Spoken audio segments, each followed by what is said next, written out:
যেখানে 241 জন যাত্রীর মৃত্যু হয়েছে ইতিমধ্যেই জানানো হয়েছে এয়ার ইন্ডিয়ার পক্ষ থেকে। তার মধ্যে একমাত্র জীবিত যাত্রী যে 11A সিটে বসেছিল, যার পাশেই কিনা এমার্জেন্সি এক্সিট ছিল, সে সেই সময়ে বুদ্ধিমত্তার পরিচয় দেয়, উপস্থিত বুদ্ধির মাধ্যমে সে ওখান থেকে বেরোতে পারে জানা যায়।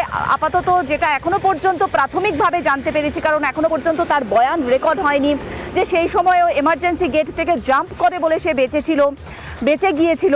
সেই বিশ্বাস কুমার, তার সাথে কথা বলছেন প্রধানমন্ত্রী নরেন্দ্র মোদী, এবং এই বিশ্বাস কুমারের বক্তব্য পরবর্তীকালে খুব গুরুত্বপূর্ণ বলে এই মুহূর্তে তদন্তকারীরাও মনে করছেন, কারণ তিনি একমাত্র জীবিত ব্যক্তি যার কাছ থেকে জানা যাবে যে ঠিক কী হয়েছিল সেই সময়ে।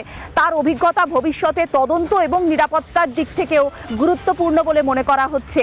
সেই বিশ্বাস কুমারের সঙ্গে প্রধানমন্ত্রী নরেন্দ্র মোদী কথা বললেন, এবং গতকালও আমরা দেখেছিলাম অমিত শাহ কথা বলেছিলেন, দেখা করেছিলেন, এবং তারপর প্রধানমন্ত্রী অন্যান্য যে সমস্ত চিকিৎসকেরা, জুনিয়র চিকিৎসকেরা